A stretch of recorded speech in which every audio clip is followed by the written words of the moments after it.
आज हम लोग क्वांटम मैकेनिक्स लेक्चर 2 स्टार्ट कर रहे हैं एंड इससे हम लोग ओरिजिन ऑफ क्वांटम मैकेनिक्स से एक फर्दर डिस्कशन स्टार्ट करेंगे, right? So let's start the video.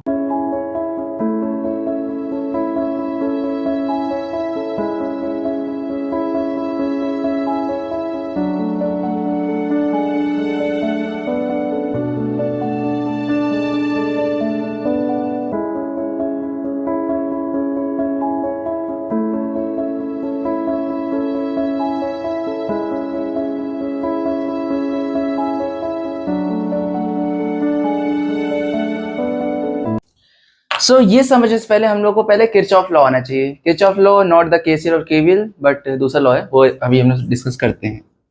Kirchhoff law Kirchhoff law क्या होता है? जैसे कोई भी एक बॉडी है आपके पास, राइट? कोई बॉडी है इस यूनिवर्स में, कोई भी, ये मार्कर हो गया, कुछ भी हो गया, तो जब भी आप उसे ऑब्जर्व करेंगे तो एट एनी गिवन इंस्टेंट, मतलब किसी भी टाइम आप उसे देखेंगे तो उसके सरफेस के थ्रू वो या तो energy in the form of EM radiation emit या फिर एब्जॉर्ब कर रहा होगा फ्रॉम इट सराउंडिंग, राइट? समझ आ रहा है? ओके, बेसिक सा लॉ है। अभी इसे हम लोग आगे डिस्कशन करेंगे तो और समझ आएगा, बट अभी के लिए समझना जरूरी है कि कोई भी बॉडी हो सीनियर्स, कोई भी बॉडी हो, वो एट एनी गिवन टाइम हमेशा ईएमडब्ल्यू को या तो एब्जॉर्ब कर रहा होता है या तो एमिट कर रहा होता है। बस इतना ध्यान रखना है अभी। फ्रॉम इट सराउंडिंग ऑब्वियसली, और कहां से करेगा? इसी में हम लोग का एक टॉपिक आता है black body radiation. Black body radiation, okay. Black body क्या होती है? एक ऐसी बॉडी होती है, it need not to be black, right? ये मिसकंसेप्शन होता है, रिमूव कर लेना। ब्लैक बॉडी एक ऐसी बॉडी होती है जो हर टाइप की लाइट को एब्जॉर्ब या फिर एमिट कर सके, राइट? पूरे स्पेक्ट्रम में जितनी भी लाइन हो सबको एमिट या एब्जॉर्ब कर सके, right? That is called a black body. एक नॉर्मल बॉडी और ब्लैक बॉडी में यही डिफरेंस होता है, राइट?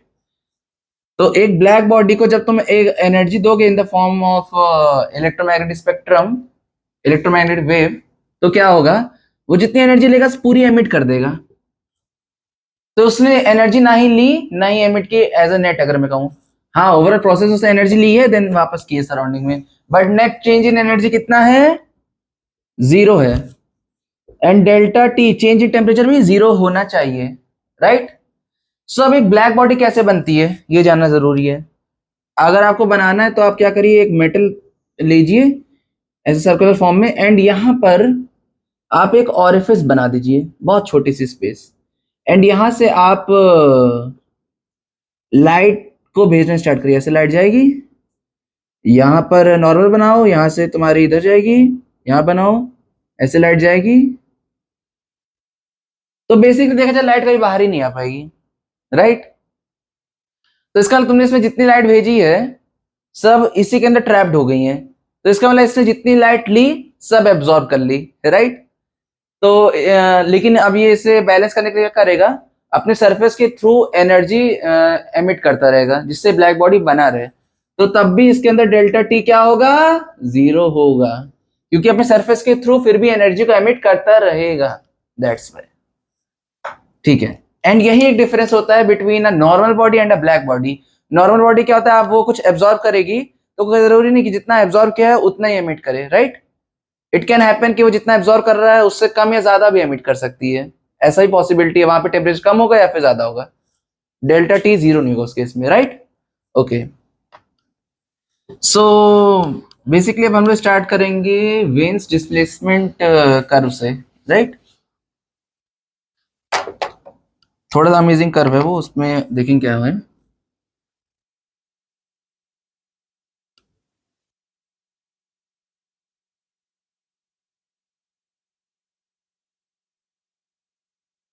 लॉ पहले देखते क्या है। तो बेसिकली पहले मैं इसका कर्व बनाता हूं। कर्व से पहले एक चीज देख ले रहे हैं। ब्लैक बॉडी है, ठीक है? आप अगर इसे हीट किए जा रहे हो किसी भी मीडियम के थ्रू, आप इसे हीट कर रहे हो, बस you are providing it heat, तो उसके से क्या होगा? इसका टेम्परेचर बढ़ेगा, राइट। तो जैसे जैसे इसका टेम्परेचर बढ़ेगा वैसे वैसे एनर्जी एमिट करेगा, सही बोल रहा हूं ना, क्योंकि तुम इसे हीट प्रोवाइड कर रहे हो। तो वैसे वैसे ये जैसे जैसे गर्म होगा वैसे वैसे अपना टेम्परेचर बदलेगा, एंड वैसे वैसे ही वो हीट एनर्जी एब्जॉर्ब करना स्टार्ट कर देगा, right, in the form of EMW. ठीक है, तो इसी का स्पेक्ट्रम जब हम लोग बनाएंगे, इसी को हम लोग ब्लैक बॉडी, इसे हम लोग वेन्स डिस्टिलेशन लॉ कहते हैं, राइट, कर्व कहेंगे, जिसका कर्व हम लोग को मिलेगा। अब देखते हैं वो कैसे बनता है, राइट। सो बेसिकली देखा जाए ये है, यहां पर हम लोग ये क्या है, यू क्या है, ये है पावर डेंसिटी। पावर डेंसिटी क्या होता है, एनर्जी पर यूनिट वॉल्यूम पर टाइम, ठीक है। एंड यहाँ पे वेवलेंथ के टर्म्स में कह रहा हूँ, ठीक है। हम लोग यहाँ पे फ्रीक्वेंसी के टर्म्स में कह सकते हैं, वहां पे एक अलग केस बनेगा, मैं सभी ग्राफ बना के दिखा दूंगा, राइट। सो यहां से अगर हम लोग इसका ग्राफ बनाए तो ये कुछ ऐसा बनेगा।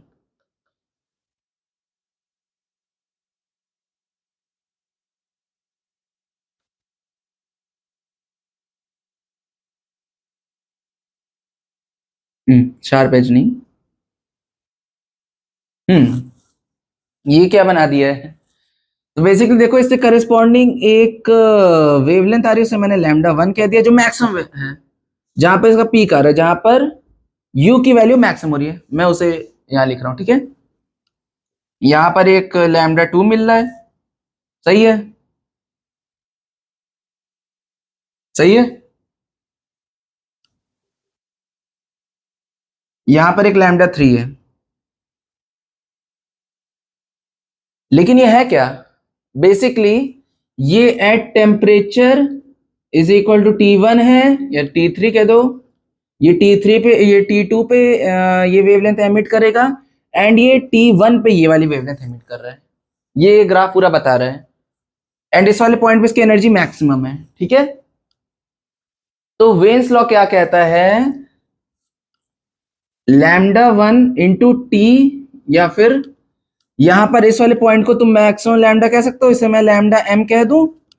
एम का मतलब जहां पे मैक्सिमम इंटेंसिटी, जहां पे मैक्सिमम पावर मिल रही है, पावर डेंसिटी जहां मैक्सिमम है, राइट। तो मैं क्या कह सकता हूं, लैम्डा एम इंटू टी क्या है, वो एक कांस्टेंट होता है जिसे हम लोग बी कहते हैं, राइट। इसकी वैल्यू एग्जैक्टली मुझे अभी याद नहीं, लेकिन मेरे ख्याल से 38 इंटू 10⁻³ होती है, राइट। आप लोग इसे चेक कर लीजिएगा, मीटर केल्विन, राइट, ये होती है, ठीक है, ओके। सो ग्राफ बेसिकली यही बता रहा है कि एक पर्टिकुलर टेम्परेचर पे हम लोग को मैक्सिमम वेवलेंथ यहाँ मिलेगी, ठीक है। एंड इसी प्रोसेस का हम लोग यूज करके एक्चुअली बहुत से स्टार्स का हम लोग टेम्परेचर एंड उसका कॉम्पोजिशन भी हम लोग प्रेडिक्ट करते हैं, कैसे कहाँ पर कैसे लाइट की स्कैटरिंग वगैरह हो रही है, पूरा इसी से प्रोसेस हम लोग करते हैं, राइट। सो आगे हम इस पर डिस्कशन करते हैं कि इसमें फ्लॉज क्या थे, तभी तो पता चलेगा इसकी हम लोग जरूरत क्या पड़ी, राइट। एंड अगर आपको ये वेन्स डिस्प्लेसमेंट लॉ का प्रैक्टिकल एक्सपेरिमेंट करना है, आप लोग क्या करिए, एक जैसे बल्ब है उसे लीजिए, एंड उसे अपने होल्डर में लगाइए, ठीक है। एंड उसे रिकॉर्ड करते रहिए, जैसे आप उसे लाइट को ऑफ या ऑन करेंगे तो उसे उस प्रोसेस एकदम अच्छे से क्लियरली रिकॉर्ड करिएगा, एंड उसे आप स्लो मोशन चाहिए देखिएगा, तो आप देखेंगे वहां पे कलर ट्रांजिशन कैसे बनता है। मेरे ख्याल से ऑरेंज टू फिर येलो ऐसे जाएगा, राइट। आप उसे एक बार ऑब्जर्व करिएगा, तब आप लोग को ज्यादा क्लियरली समझ आएगी चीजें, राइट।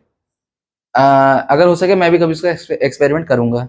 मैंने अभी कुछ दिन पहले डिफ्रैक्शन का एंड टिंडल इफेक्ट का मैंने एक्सपेरिमेंट कराया था, क्योंकि डिफ्रैक्शन इसलिए मैंने करवाया था बिकॉज मैंने क्वांटम मैकेनिक्स से पहले लेक्चर में उसे डिस्कस किया था, तो मैंने कहा था उसका एक्सपेरिमेंट करेंगे, राइट।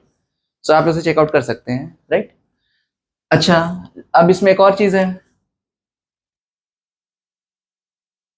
वो तो था हम लोग का वेवलेंथ के टर्म्स में। अब फ्रीक्वेंसी के टर्म में अगर मैं बनाऊं तो वो क्या बनेगा,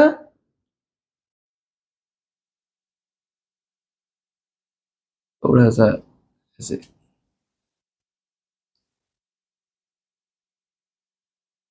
ऐसे, सही है, ऐसे, ऐसे, टच नहीं करेगा, अभी मैं इसका फंक्शन ही बता रहा हूं कि u है क्या एक्चुअली। यहां पर एक करस्पॉन्डिंग न्यू 1 कह दो, यहां पर क्या कह दो न्यू 2 कह दो, यहां पर क्या कह दो न्यू 3 कह दो, यहां पर T1 है, यहां पर T2 है, यहां पर T3 है। ठीक है, अब क्या हो रहा है, nu is inversely proportional to lambda है, तो इसका मतलब यहां पर क्या होगा, T बाय न्यू, वहां पे lambda T is equal to constant था, lambda C is equal to F lambda कह सकते हो, राइट। तो वहां से क्या होगा, lambda is equal to C by F, ये भी कह सकते हैं, which implies CT by F is equal to constant, which implies that T by nu, frequency nu ही तो होती है, इज कांस्टेंट, तो T is proportional to nu. इसलिए यहां पर जब तुम ग्राफ बना रहे हो तो इसका जो पीक है T1 पे आ रहा है, राइट, जहां पर ज्यादा फ्रीक्वेंसी है वहां पे ज्यादा पीक आ रहा है, एंड यहाँ पे कम फ्रीक्वेंसी, यहाँ पे कम पीक है, यहाँ पर सबसे कम फ्रीक्वेंसी, यहाँ पे कम, यहाँ पे सबसे कम पीक है, राइट। सो पीक का मतलब ये होता है एनर्जी पावर डेंसिटी, राइट। तो उसका एनर्जी इसके पास यहाँ पर कम है, यहाँ ज्यादा है, यहाँ सबसे ज्यादा है। वहां पर जब हमने ग्राफ बनाया था तो वहां पर जब T1 जो था वहां पे temperature inversely proportional lambda m आ रहा था, ठीक है, ये भी m कह दो सही रहेगा। तो वहां पर क्या हो रहा था, वहां पे जहां पे जिसका ज्यादा वेवलेंथ है उसका कम टेम्परेचर होगा, ये याद रखना, ठीक है, उस टाइम पे कम टेम्परेचर था मतलब। ओके, सो हम लोग ये डिस्कस ही क्यों कर रहे हैं, वेन्स डिस्प्लेसमेंट कर्व वगैरह, चलो बताता हूं। देखिए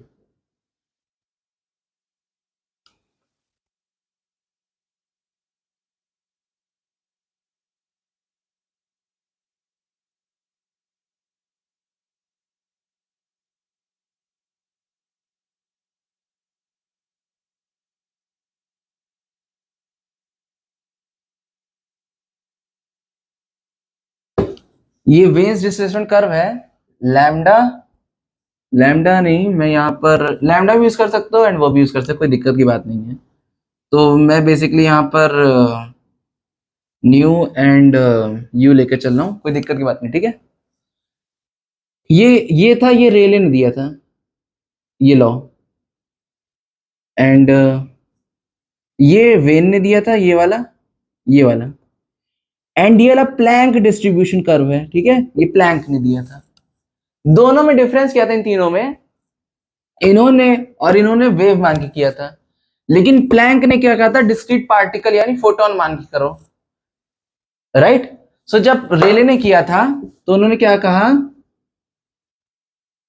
उन्होंने क्या कहा दैट जो एनर्जी डेंसिटी है वो है 8 pi nu square by C cube into K T, basically use proportional to nu square है। फ्रीक्वेंसी का मतलब पैराबोलिक कर्व मिल रहा है हम लोग को, पैराबोलिक कर्व भी तो है।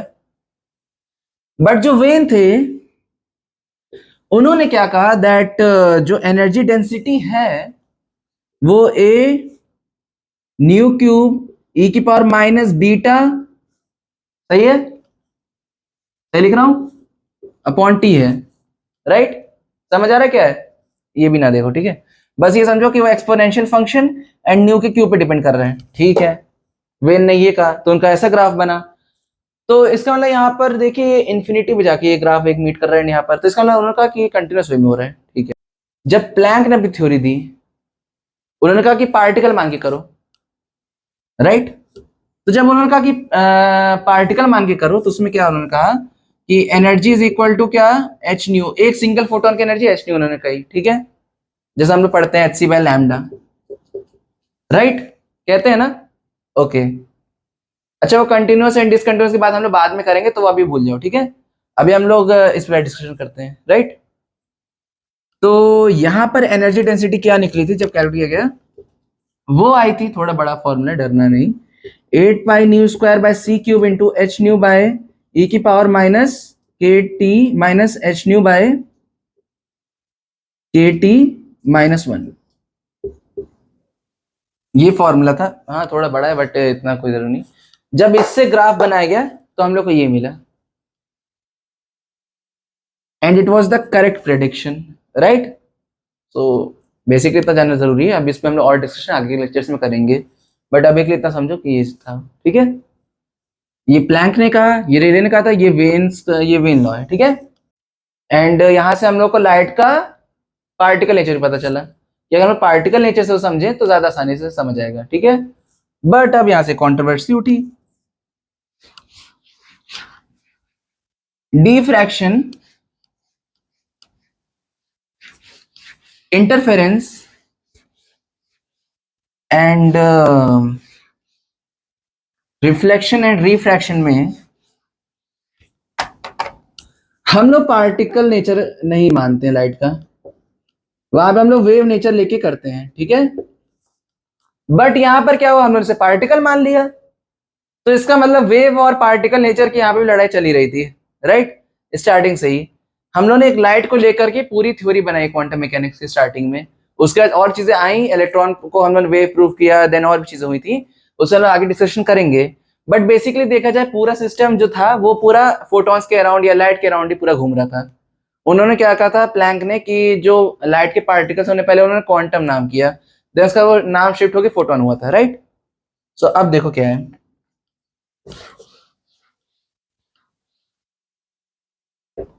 So I hope that you all understood it and हम लोग आगे का नेक्स्ट लेक्चर में कवर करेंगे। मेरे ख्याल से एक दो लेक्चर में ये ओरिजिन खत्म हो जाएगा, फिर हम लोग आगे स्टार्ट करेंगे, right. So if you like this video then please do subscribe to my channel and thanks a lot for watching it.